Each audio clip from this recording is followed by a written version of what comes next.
Perang bintang memperebutkan kursi Kapolri terus bergulir. Presiden Joko Widodo memberhentikan Kapolri Jenderal Sutarman dan mengangkat Wakapolri Komjen Badrodin Haiti sebagai pelaksana tugas Kapolri. Komjen Suhardi Alyus juga dicopot dari jabatannya sebagai Kabareskrim menjadi Sekretaris Utama Lemhanas. Jabatan Kabareskrim Polri diganti oleh Irjen Polisi Budi Waseso.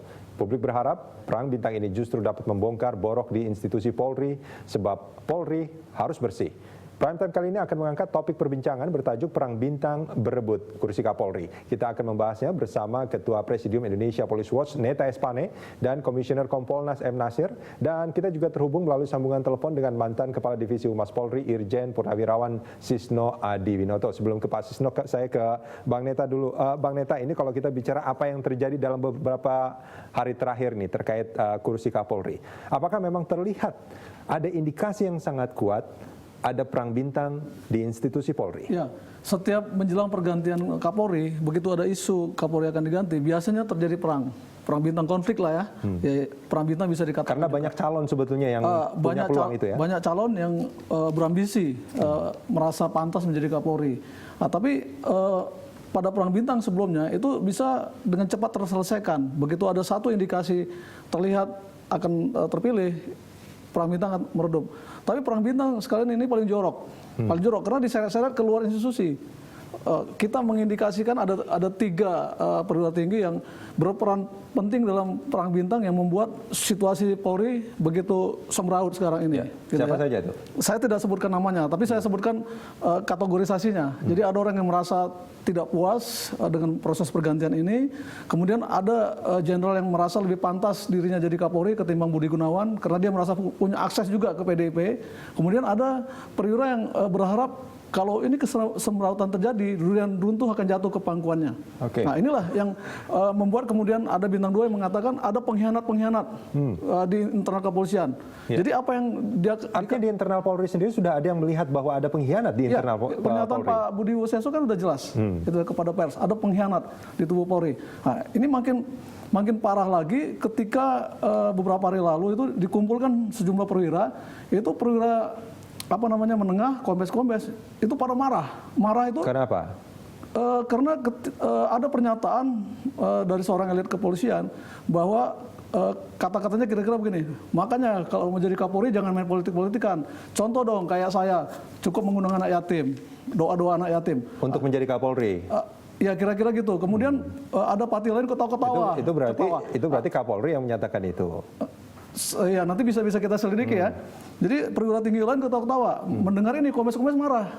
Maksudnya apa? Mereka mengecam elit-elit kepolisiannya, mengecam itu. Yeah. Kemudian suasana menjadi riuh sampai kemudian para kombes itu berencana akan mendatangi KPK. Cuma para senior menahan mereka sehingga itu tidak sampai keluar. Baik. Nah ini Pak Nasir, kalau melihat kondisi seperti ini Pak Nasir, Kompolnas melihatnya seperti apa?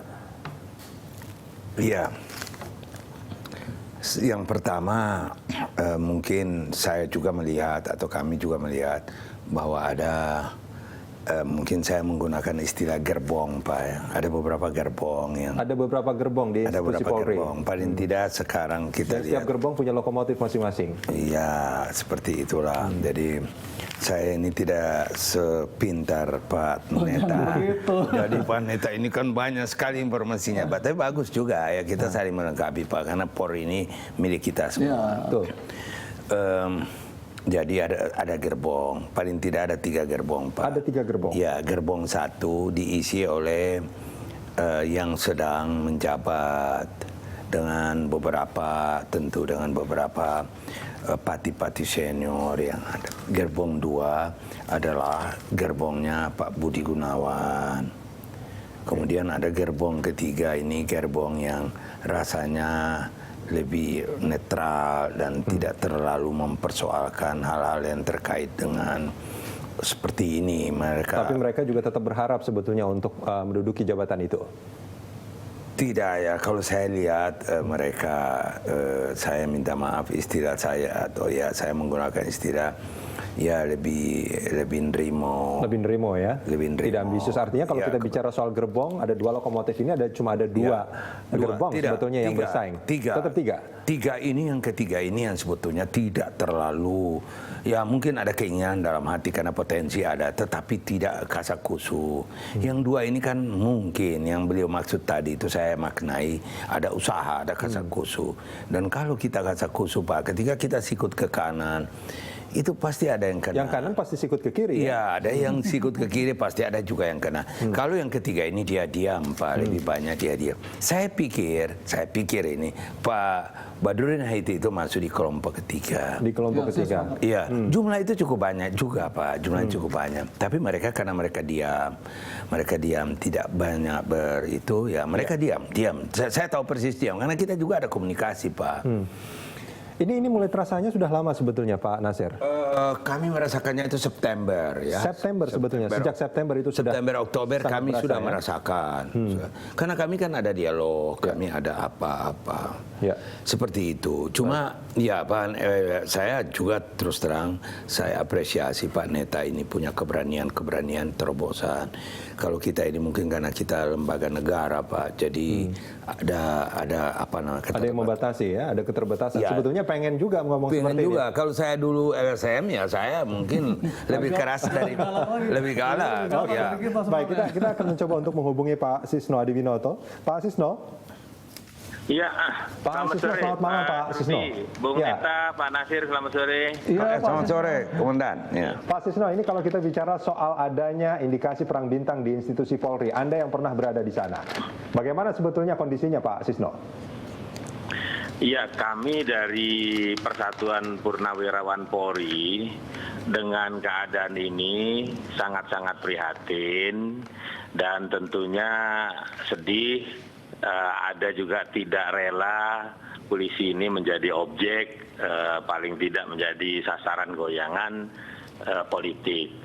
Pada situasi pergantian atau mulai dari proses penggantian Kapolri yang saya pikir semuanya sudah umum, sudah jelas, sampai dengan kemarin pelaksanaan putusan oleh Presiden yang sangat tepat mengambil jalan tengah, walaupun setengah keputusan DPR yang baru dilaksanakan, karena memberhentikan yang lama, mengangkat yang baru, memberhentikan yang lama sudah dilakukan, mengangkat yang baru yang tinggal belum dilakukan. Jadi itu sudah semua yang berjalan, oke.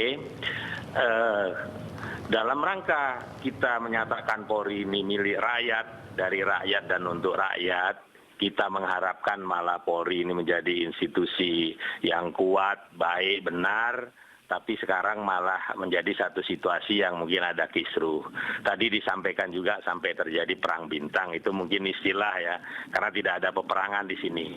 Tapi bahwa secara mungkin konsepsional dan yuridis itu tidak terjadi, tapi bahwa ada ikutan, intrik menjadi ikutan, karena adanya penggantian Kapolri, ini yang terjadi itu yang kemudian membuat kisruh.